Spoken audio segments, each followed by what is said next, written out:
Sawadika, bonjour à tous, bienvenue dans une nouvelle vidéo sur ma chaîne Kathleen à Phuket. Aujourd'hui, une vidéo que vous êtes beaucoup à me demander, une vidéo sur les assurances santé. Donc on va tout vous expliquer aujourd'hui avec mon invité du jour. Allez, c'est parti. Donc aujourd'hui, j'ai Alexandre avec moi. Bonjour Alexandre. Bonjour Kathleen. Alexandre qui vient spécialement de Bangkok, qui est directeur santé chez AXA Bangkok, c'est bien ça? Oui, c'est ça, ouais. Depuis combien de temps?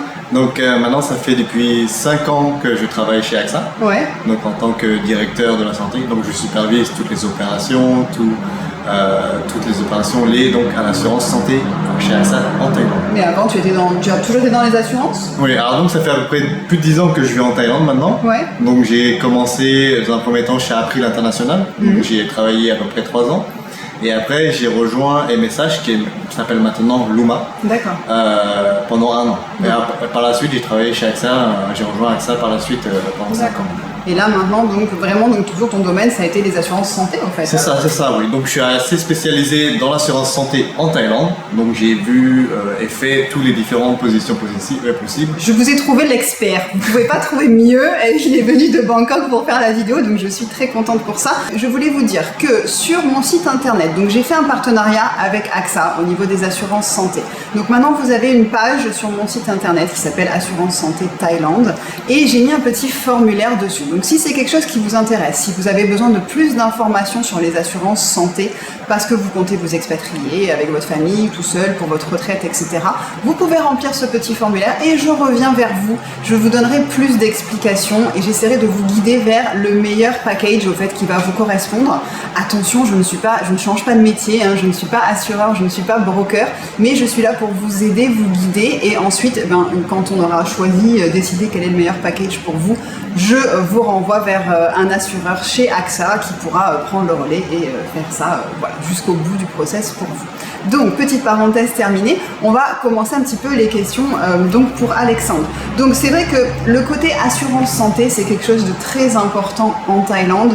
C'est quelque chose qui intéresse beaucoup de gens parce que c'est vrai que la santé en France, on s'en rend pas forcément compte. On est tous à la sécurité sociale, avec ou sans mutuelle, alors que quand on va vivre dans un pays étranger, il faut qu'on oublie toutes ces habitudes, tous ces automatismes qu'on a quand on est en France à la sécurité sociale. Non, c'est vrai que l'assurance santé en France est assez particulière.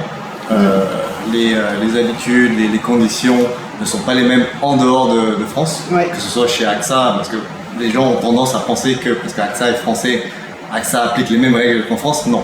Nous, on est sujet à la régulation en Thaïlande. Donc, on doit appliquer les règles thaïlandaises et ce qui se fait sur le marché. Donc, le marché de l'assurance santé en Thaïlande est quelque chose d'assez complexe et assez compétitif, puisqu'il y a beaucoup d'acteurs, beaucoup de personnes essayent de s'y pénétrer. On a par exemple les acteurs locaux. On a de type Bangkok Insurance, Beria Insurance. Beria, c'est le numéro 1 de l'assurance, pas en santé, mais de manière générale en Thaïlande.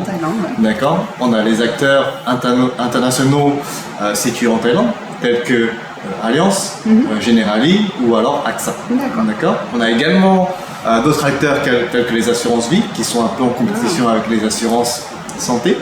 Et pour finir, je dirais également, on a les assureurs qui sont situés en dehors de Thaïlande, mais qui proposent des solutions pour la Thaïlande. Donc voilà, c'est les différents acteurs qui se battent, entre guillemets, pour avoir le marché de la santé, de l'assurance santé en Thaïlande. Mais il y a plusieurs éléments à prendre en compte quand on choisit une assurance santé. C'est quelque chose de très important.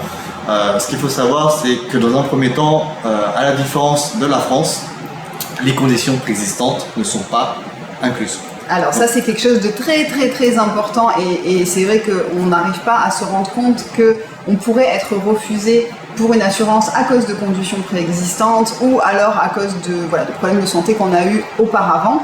Et Alexandre me disait non, au fait toutes les assurances ont la même ligne de conduite sur ça, c'est qu'il n'y a aucune assurance qui va vraiment vous assurer pour des conditions de santé préexistantes. Mais peut-être on rentrera un petit peu dans le détail après sur ça. Bien sûr. Quand on prend une assurance santé, il y a quand même des choses à savoir et des choses à vérifier quand on va choisir quel assureur au fait on va prendre pour son assurance santé. Est-ce que tu as des exemples par exemple? Qu'est-ce qu'il faut regarder quand on choisit une assurance santé? Alors donc pour les personnes qui vivent en Thaïlande, moi je conseillerais de prendre une assurance ou un assureur situé en Thaïlande, dans un premier temps, pour plusieurs raisons. La première raison est en termes de droit et de régulation. Pour suivre les droits thaïlandais, il faut prendre une assurance en Thaïlande, parce que les assureurs situés en dehors de Thaïlande n'ont pas les mêmes règles et régulations qu'en Thaïlande. En Thaïlande, ils sont plus dans le sens de protéger le client. C'est-à-dire s'il y a des abus au niveau de l'assureur, une augmentation de primes abusives, une annulation du contrat abusif, la régulation Thaïlande va protéger le client en priorité. Donc choisir une assurance localisée, locale en Thaïlande est très important. Local ne veut pas dire forcément une assurance thaï. Ça peut être une assurance AXA Thaïlande par exemple, où on est situé en Thaïlande. On est une entreprise internationale, mais nous sommes une assurance locale au vu de la régulation. Vous avez une filiale en Thaïlande, en fait. C'est ça. Vous avez des règles différentes de AXA France ou de peut-être AXA dans d'autres pays du monde, je ne sais pas. C'est ça. Mais voilà, chacun a ça. Et c'est vrai que beaucoup de gens ont peut-être une assurance en France et se disent ben, je garde cette assurance-là pour quand je vais venir vivre en Thaïlande parce qu'ils ont dit qu'ils continueraient à m'assurer. Donc il y a des gens qui font ça aussi. Oui, ils peuvent également le faire. C'est une solution possible. Mais on verra un peu plus tard quels sont les avantages et les inconvénients de choisir une assurance locale contrairement à une assurance en dehors de Thaïlande. Le deuxième point qui est important, c'est de regarder la stabilité de l'entreprise. Donc, un assureur doit être stable financièrement pour être capable de vous assurer sur le long terme. Et nous rembourser si on a besoin d'être remboursé. Bien sûr, effectivement.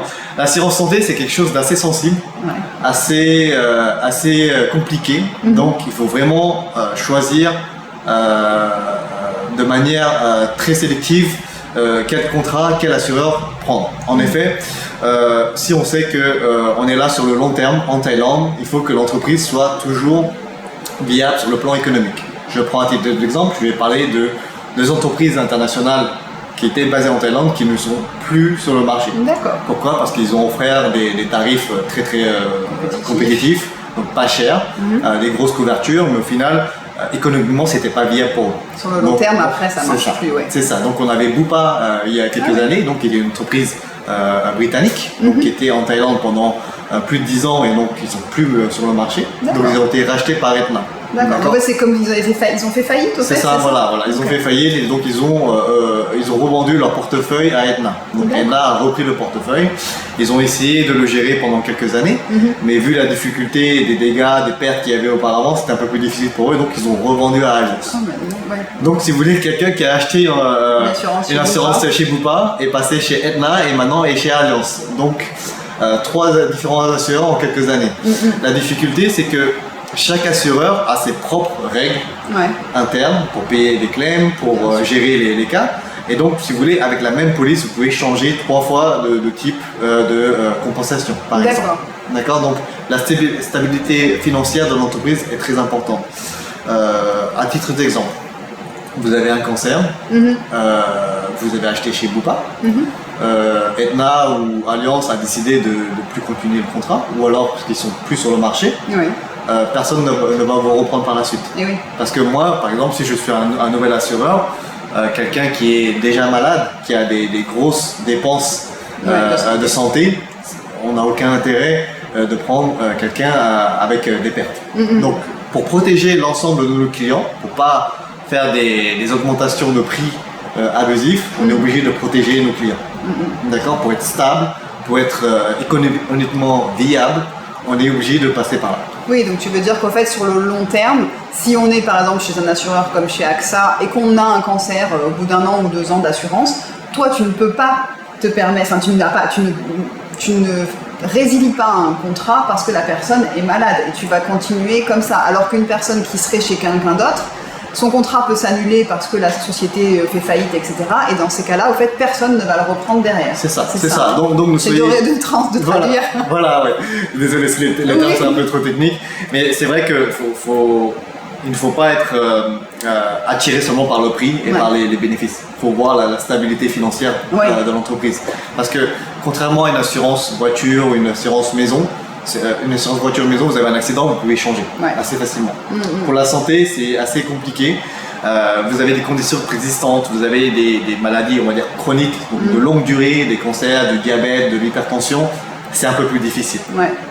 Et donc, c'est un peu plus sensible également parce que La santé, c'est quelque chose qui touche à la personne directement. Bien sûr. Alors que la maison ou la voiture, c'est plus du bien matériel au final. Ouais. Et pour AXA, pour en revenir à ce que tu as dit auparavant, AXA, nous, on n'annule pas les polices. On ne résilie pas les polices. D'accord. Pour plusieurs raisons. La première raison, c'est de manière éthique. Annuler quelqu'un parce que il a utilisé beaucoup son assurance, ce n'est pas raisonnable. Ce n'est pas... Ça paraît logique, voilà. mais peut-être qu'il y en a qui le font. Mais non, nous on le fait pas parce que c'est le principe de l'assurance. Des fois on gagne, des fois on perd, donc c'est un peu le principe de l'assurance. De deux, on est aussi le client est protégé par la régulation. Oui. C'est la raison que je vous expliquais auparavant. Si vous prenez une assurance localisée en Thaïlande, on a des lois et des régulations qu'on doit suivre. Donc on ne peut pas faire ce qu'on veut. Ouais. On ne peut pas non plus annuler une police sans raison. Si le client veut amener le cas auprès du tribunal, il peut le faire et il a fort de chances de gagner. Donc on ne peut pas le faire. Et troisième raison, AXA est un groupe assez important dans le monde entier. Donc en France, en Europe et dans le monde entier, on ne peut pas non plus faire ce qu'on veut. Il y a un risque de réputation qui est très important pour nous. Donc on apporte une grande importance à ce que disent nos clients de nous. Donc on essaie de leur donner une confiance dans l'assurance, dans la santé, dans l'assurance en général, mais également sur la santé, et avoir la confiance de travailler avec nous et de souscrire chez nous. Oui. Après, c'est vrai que l'avantage au niveau de la communauté francophone, c'est qu'AXA, on connaît tous AXA. C'est pour nous, c'est déjà signe d'une compagnie française, même si en effet c'est AXA Thaïlande, donc c'est encore quelque chose de différent. Mais c'est vrai que pour les francophones, on a déjà ce côté, on est rassuré parce que c'est AXA qu'on connaît, qu'on a souvent déjà eu des assurances en France ou ailleurs par AXA. Donc voilà, et en plus à Bangkok, c'est vrai qu'il y a quand même pas mal de francophones qui travaillent aussi dans l'agence. Pas beaucoup, ils sont pas beaucoup, mais il y en a quelques-uns. Alors le top management chez AXA, donc le CEO il est français. Je sais qu'il regarde mes vidéos. Donc le directeur de santé, donc moi, je suis français également. La personne qui s'occupe également des claims, donc très important. Si donc vous les claims en français, c'est quelqu'un qui est français, oui. Les sinistres, excusez-moi, oui. Donc il est français également, donc pas que pour la santé, il s'occupe également de tout ce qui est assurance voiture, assurance moto, voiture, maison, donc c'est lui, il est le responsable, il est français également. D'accord, donc il y a quand même ce côté francophone qui reste malgré tout, même si c'est en Thaïlande. C'est ça, oui. Donc il y a plusieurs raisons de prendre une assurance santé quand on va vivre et s'expatrier en Thaïlande, mais toi qu'est-ce que tu dirais, quelles sont pour toi les raisons principales de ne pas passer à côté d'une assurance santé au fait, il faut vraiment la prendre? Alors pour moi, il y a une raison qui est évidente quand on vit en dehors de Thaïlande, mais qui ne l'est pas forcément lorsqu'on vit en France, c'est des raisons financières. Parce qu'en France, on est bien couvert par la sécurité sociale, ce qui n'est pas le cas lorsqu'on vit en dehors de France. Donc en Thaïlande, les coûts hospitaliers peuvent être assez élevés. C'est ce que les gens ont du mal à imaginer aussi. Parfois, ils se disent « Oh, mais ce sera pas cher si je vais à l'hôpital. » C'est ça. Et spécialement si on est étranger. Parce que si on est étranger, on aimerait avoir un service en anglais ou alors en français. Certains hôpitaux ont des services qui peuvent parler en français. Et donc, on appelle ça les hôpitaux internationaux. Donc, les hôpitaux locaux ou les hôpitaux privés qui parlent thaï, ce ne serait pas pour notre type de clients. D'accord. Donc pour les clients français, ils iront dans les hôpitaux internationaux. Les coûts peuvent aller monter vraiment assez haut, assez vite. Je vous donne un truc d'exemple. On se casse la jambe en moto, on a une opération de la jambe, ça peut faire 1 million, 2 millions de bahts assez facilement, assez rapidement. Donc, une nuit à l'hôpital, c'est combien? Alors une nuit, ça dépend. Mais par exemple, ça dépend de quel type de traitement, quel type de chirurgie. Mais par exemple, si on a une fièvre, c'est à peu près 20 000 bahts la nuit. Donc c'est 500 € à peu près pour une nuit de fièvre. Voilà, ça fait cher l'hôtel. Voilà, pour une diarrhée également, c'est à peu près. Voilà, c'est le cas de le dire. Voilà, donc, pas dans les détails. Mais oui, pour les raisons financières, vous pouvez avoir des coûts hospitaliers assez important, assez rapidement. Et donc c'est très important d'avoir une assurance santé. Ça vous permet donc de couvrir ces frais qui ne sont pas planifiés, donc qui arrivent à l'urgence, à la dernière minute. Vous avez peut-être un peu d'argent de côté, mais des fois c'est pas de l'argent que vous avez prévu d'utiliser pour payer la santé, alors qu'en France, on a la sécurité sociale qui nous couvre. Donc la première raison, je dirais la raison financière. La deuxième raison, pourquoi une assurance santé est importante, je dirais de manière culturelle. on n'est pas forcément habitué à cela en France parce qu'on a des belles routes, des belles autoroutes, des grosses autoroutes, mais en Thaïlande, les routes sont un peu particulières. Mais c'est surtout ceux qui sont sur les routes, c'est ça, c'est pas forcément la route. Spécialement à Phuket. Donc on a beaucoup plus d'accidents à Phuket. Ouais. Donc des accidents de moto, des accidents de voiture. Donc c'est à peu près 5 à 6 fois ce qui se passe en France. Donc en France, en termes de statistiques, c'est à peu près entre 3 et 4 000 morts sur la route par an. Ouais. Donc en Thaïlande, c'est à peu près 30 000. D'accord. Donc ça, c'est tout ce qui a été, bien sûr, identifié. Il y a des cas qui n'ont pas été déclarés. C'est une personne qui meurt sur le moment de l'accident. Si on meurt quelques temps après, on n'est pas considéré comme... C'est ça. Donc, accident de la route, donc dit qu'accident de la route peut potentiellement avoir des problèmes de santé. Donc, fracture de la jambe, fracture de quelque part dans le corps. Donc, peu importe. Etc. Donc, accident, problème de santé. Je dirais donc des raisons culturelles. Également, si vous avez une assurance santé, vous avez un service qui vous est fourni.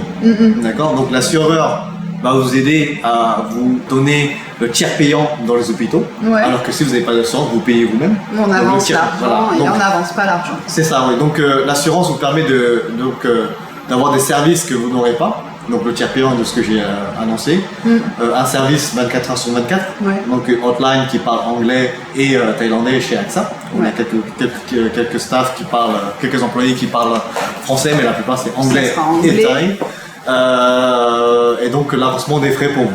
C'est surtout ça qu'on peut faire. C'est important à savoir, c'est-à-dire que si donc on est assuré, on a une petite carte et au fait on va quand on arrive à l'hôpital, alors attention, après on parlera en cas d'urgence ou pas d'urgence selon le type de couverture que vous avez, mais avec cette carte est un peu comme une carte bleue, c'est-à-dire qu'au fait vous donnez votre carte et c'est l'hôpital qui va rentrer en contact avec AXA et AXA s'occupera de payer l'hôpital pour vous. Voilà, c'est un peu comme votre carte en France de mutuelle. Que vous n'avez pas un peu la carte vitale. Voilà, c'est la carte vitale améliorée version thaïlandaise. Mais oui, c'est ça. Et ça, c'est vrai que c'est quelque chose de très important parce que contrairement à d'autres assurances, on en parle là et on en reparlera après, comme la CFE, donc la Caisse des Français de l'étranger, on n'a pas ce système de tiers payant, sauf si on a une couverture, c'est un petit peu compliqué, mais moi je suis à la CFE par exemple, et on doit toujours avancer l'argent et ensuite on demande le remboursement avec les factures et ça peut prendre du temps et il y a des erreurs parfois, etc. Et également si vous passez par une assurance, les prix ne sont pas les mêmes, parce que si vous payez de vous-même l'hôpital, ils peuvent mettre les prix qu'ils veulent. Vous n'êtes pas forcément des experts ou des connaisseurs du milieu hospitalier en Thaïlande, donc ils peuvent mettre les prix qu'ils veulent.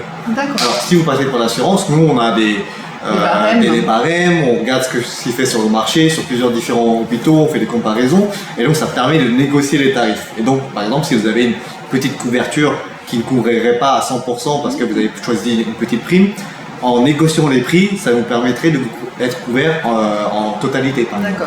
Il y a ce côté-là aussi auquel il faut penser, c'est que le système de la santé est un gros business en Thaïlande et que tout le monde l'a bien compris. Donc voilà, chacun essaye de trouver de petit peu tirer son épingle du jeu comme il peut. Mais c'est pour ça que les assurances vous enlèvent ce côté-là aussi, c'est-à-dire que vous n'avez même pas à y penser, vous avez payé votre assurance, vous savez que vous êtes pris en charge et voilà, vous n'avez pas à négocier, ils le font pour vous.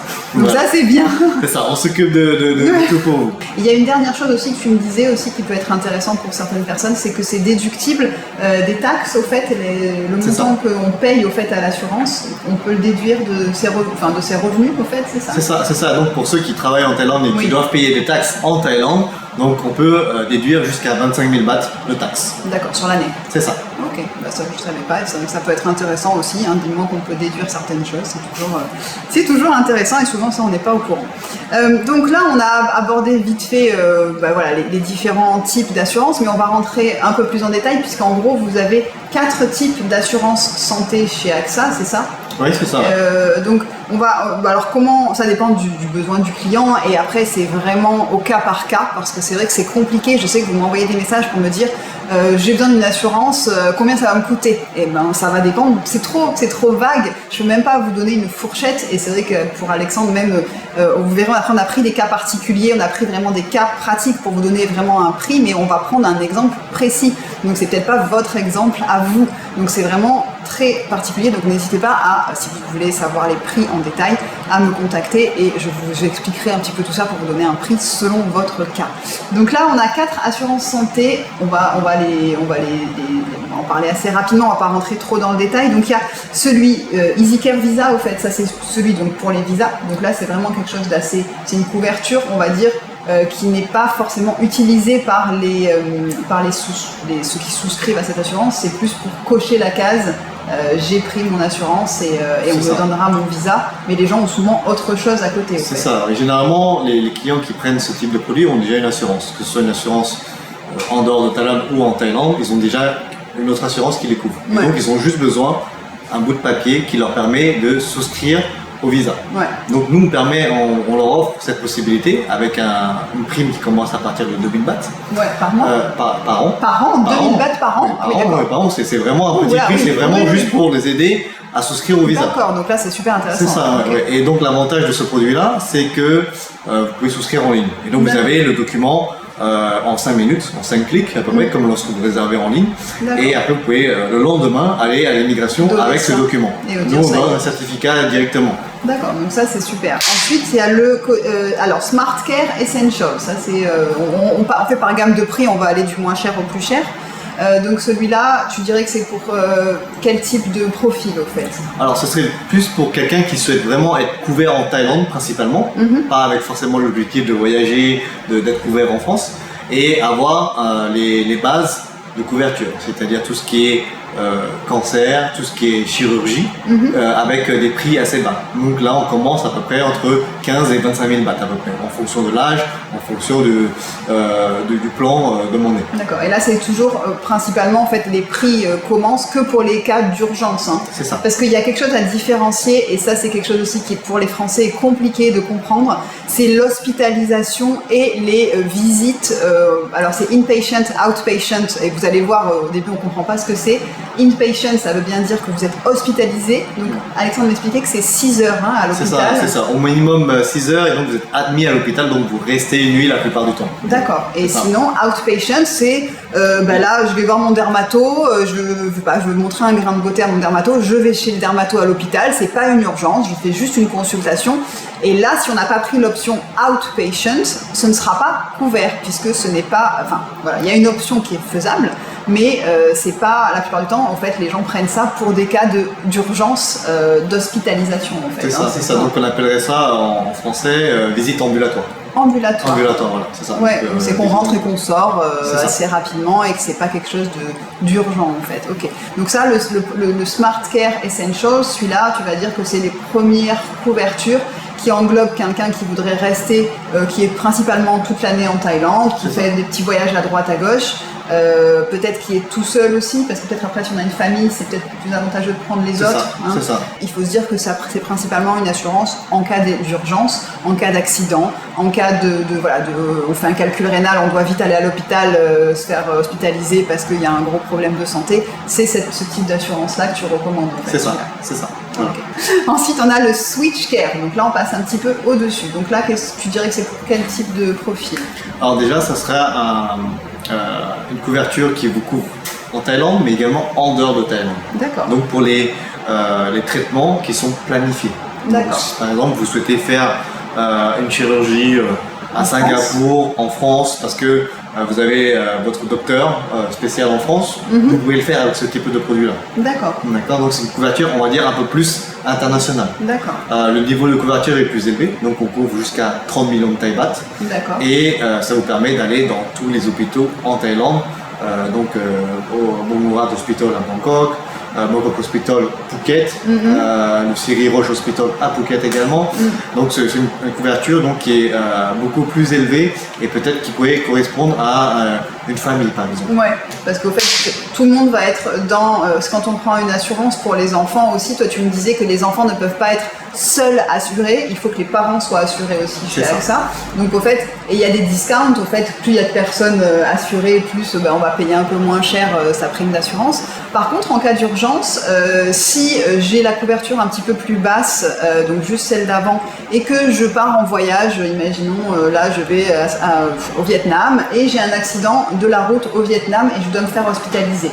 Là, est-ce que ça rentre quand même en compte parce que c'est une urgence et ça marche dans le monde entier ou alors Oui, c'est ça, oui, tout à fait, oui. Donc on couvre dans le monde entier en cas d'urgence. En cas d'urgence. Seulement en cas d'urgence. Ok. Donc là, tu me dis que par contre, celle du dessus, donc la SwitchCare, celle-ci, on peut planifier des choses, par exemple, et c'est vrai que souvent des gens disent ben, j'ai mon chirurgien en France, je veux que ce soit lui qui m'opère pour telle opération. Dans ces cas-là, c'est possible avec la couverture du dessus, donc la couverture SwitchCare.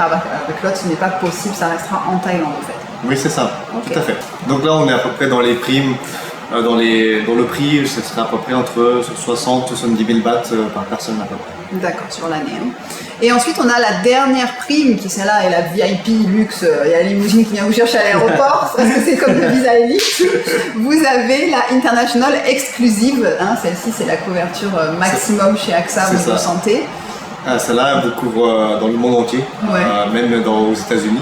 Pour ceux qui ont prévu d'aller aux États-Unis, le niveau de la couverture est beaucoup plus élevé et couvre tout type de traitements comme les traitements alternatifs, la physiothérapie, les traitements psychiatriques, etc. Donc c'est une couverture encore plus élevée pour les clients qui souhaitent vraiment une couverture VIP. Ouais, et puis qui peut-être voyagent aussi beaucoup, donc peut-être qu'ils ont certains médecins dans tel ou tel pays et qu'ils s'organisent différemment. On va prendre des cas concrets parce que c'est toujours plus facile de s'identifier à un type de personne et voir si c'est quelque chose qui nous conviendrait. Donc là, moi j'avais dit à Alexandre combien ça coûterait pour un homme qui viendrait tout seul de 65 ans avec un visa non-haut, donc c'est un visa qui ne demande pas d'assurance obligatoire et qui est en bonne santé générale, qui n'a pas forcément eu de gros problèmes de santé dans sa vie. Qu'est-ce que tu lui conseilles et combien ça lui coûterait au fait en assurance santé sur l'année? Alors pour ce type de profil, bien sûr ça dépend de plusieurs facteurs. Si cette personne voyage beaucoup ou pas, ou quels sont les besoins de cette personne. On va dire qu'il reste en Thaïlande presque toute l'année, que peut-être qu'il va passer un mois en France. Donc le produit SwitchCare serait un peu plus adapté à sa demande. Donc il prend à peu près un montant annuel de couverture entre 3,5 millions et 7,5 millions à peu près. Donc ce sera assez suffisant pour couvrir en Thaïlande pour une personne seule. Et en termes de prix, on serait à peu près dans les 120 140 000 bahts à peu près. Sur l'année, ok. Sur l'année. Donc là, il serait quand même assez couvert et pour une personne seule, c'est la meilleure option en effet. Ensuite, on va prendre un cas de famille parce que je sais qu'il y a beaucoup de gens qui viennent s'expatrier en famille. Donc on va dire un couple qui ont la quarantaine avec 2 enfants qui sont à l'école, hein, on va dire 6 et 8 ans. Tout le monde est en bonne santé, personne n'a jamais rien eu, encore une fois, de très grave comme problème de santé dans sa vie.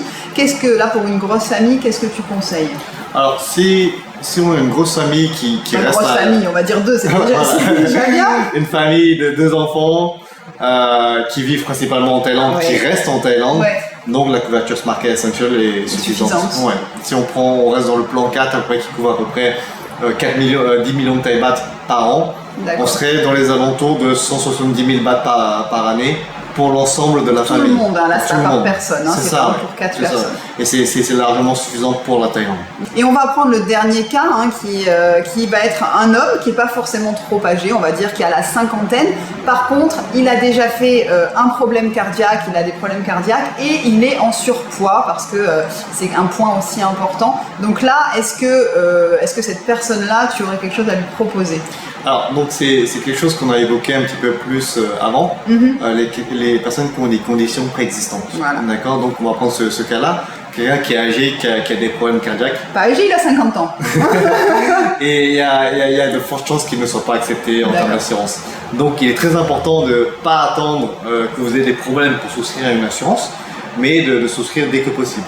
Donc si quelqu'un a eu des problèmes, on va dire même quelqu'un qui a du diabète, j'ai eu récemment quelqu'un qui est sous dialyse aussi, qui m'a envoyé un message, et qui est en surpoids, parce que tu m'as dit aussi que le surpoids était un motif de refus d'une couverture santé, parce que en fait, quand vous remplissez un document pour souscrire à une assurance santé, vous avez un questionnaire médical. Et on va vous demander de lister au fait vos problèmes de santé, c'est ça, et après ensuite on envoie ça et l'assurance dit oui ou non ou oui mais. Voilà, tout à fait. Donc c'est une règle standard appliquée sur tout le marché en Thaïlande, même en dehors de Thaïlande. Donc on est obligé de voir les conditions préexistantes du client. Il va nous répondre à des questions. et donc on va évaluer si on peut accepter ce client-là ou pas. Et comment, alors bien sûr, là tout le monde va se dire, mais je vais dire que j'ai rien. Sur mon formulaire, moi je vais dire que je suis en bonne santé. Et après, s'il se passe quelque chose, je parle avec la mentalité française, c'est-à-dire on essaie toujours de gruger. Non, vous pouvez essayer, mais le truc c'est que nous, on travaille en partenariat avec les hôpitaux. Donc si vous avez un historique médical en Thaïlande, on le saura. Tu le sauras. Parce que ça sera au niveau des claims, au niveau du sinistre. Lorsque vous êtes hospitalisé, l'hôpital va devoir nous envoyer votre historique médical pour que nous, on puisse accepter de payer le montant de l'hospitalisation. D'accord. Donc, pour en revenir à cette personne-là qui a des problèmes cardiaques, moi, ce que je pourrais les conseiller, c'est de souscrire à la CFE. Voilà. La CFE, donc on en a parlé rapidement, c'est la Caisse des Français de l'étranger. C'est un petit peu l'option où personne ne vous veut, j'ai envie de dire. Il vous restera toujours l'option de la CFE qui n'a pas le droit de vous refuser, peu importe vos conditions de santé, en fait. C'est comme c'est la sécurité sociale française des Français de l'étranger. Et donc, comme la Sécu française ne peut pas refuser quelqu'un parce qu'il a des conditions préexistantes ou qu'il a quelque chose qui fait qu'il est refusé ailleurs. Seulement, la CFE, vous n'avez que la partie sécurité sociale, vous n'avez pas la partie mutuelle, on va dire. Et en plus, les prix augmentent assez rapidement, puisqu'il y a aussi ce côté où ils acceptent tout le monde, et donc des gens qui ont des grosses pathologies aussi, et donc ils doivent répercuter aussi les prix. Pour vous donner un exemple de prix, moi je payais il y a 10 ans qu'on est à la CFE, Serge et moi, on payait dans les 300 € par trimestre, donc on va dire 100 € par mois pour deux. Et maintenant on est à presque 470 €, quelque chose comme ça, encore une fois par trimestre pour deux. Donc vous voyez que l'augmentation de prix se fait tous les 6 mois et on ne peut rien y faire. Et c'est vrai que donc, mais c'est quand même aussi une option de secours plutôt que de ne rien avoir. D'avoir quand même la CFE. Moi je recommanderais aux gens qui ne sont pas acceptés dans des assurances reconnues et comme ça d'aller quand même vers la CFE parce que vous avez quand même une assurance, même s'il faut avancer l'argent, en tout cas vous serez remboursé derrière, donc c'est mieux que rien en fait. Oui, bien sûr. Même lorsque vous venez visiter la Thaïlande, en vacances aussi, prendre une assurance voyage. AXA on propose des assurances voyage. Combien de cas j'ai vu sur Facebook. Des gens qui ont des accidents de moto, qui font des cagnottes, des appels aux dons. Donc ne négligez pas les assurances santé et voyage. Tout à fait. Écoutez, moi je pense qu'on a vraiment, comme je vous dis, on est resté un peu en surface, mais ça demanderait encore plein d'autres vidéos et presque une vidéo sur chacune de vos couvertures santé disponibles. Mais j'espère que cette vidéo vous aura aidé, vous aura donné un petit peu les clés pour comprendre quelle est l'assurance qui vous conviendra le mieux. Si vous avez besoin d'aide, parce que je sais que vous avez besoin de parler à quelqu'un qui vous explique un petit peu, qui vous rassure et que vous ne parlez pas anglais, parce que si vous parlez anglais, vous pouvez très bien vous débrouiller en contactant AXA directement et vous aurez quelqu'un qui va pouvoir vous aider au téléphone. Si vous avez besoin d'aide, vous savez que sur mon site internet, vous pouvez venir. Je reviens vers vous et on va essayer de discuter un petit peu. Et ensuite, après, si vous êtes sur place, il y a le bureau AXA qui est à Phuket Town. Vous avez les bureaux ici avec des interlocuteurs thaïlandais mais qui parlent bien anglais aussi. Donc on peut toujours se débrouiller. Alexandre, je pense pas que vous pourrez le contacter. Il est occupé à faire d'autres choses. Mais éventuellement, moi, s'il y a des questions un petit peu précises que vous avez, etc., je peux toujours aussi le contacter. Puis il est embêté, puis il reviendra vers moi. Et puis j'espère que cette vidéo vous aura aidé parce que, encore une fois, ne passez pas à côté de l'assurance santé quand vous venez vivre en Thaïlande ou que vous partez en vacances aussi en Thaïlande parce que c'est aussi un point important. Et on refera peut-être une autre vidéo plus tard pour expliquer peut-être un petit peu des choses plus en détail. Pourquoi pas si ça vous intéresse. En tout cas, merci beaucoup Alexandre pour ton temps. Tu vas retourner à Bangkok dans les embouteillages. Et je vous remercie d'avoir regardé cette vidéo jusqu'au bout. Je vous souhaite une très belle semaine et je vous retrouve samedi prochain 11h pour une nouvelle vidéo. Portez-vous bien. Bye bye. Au revoir. Bye.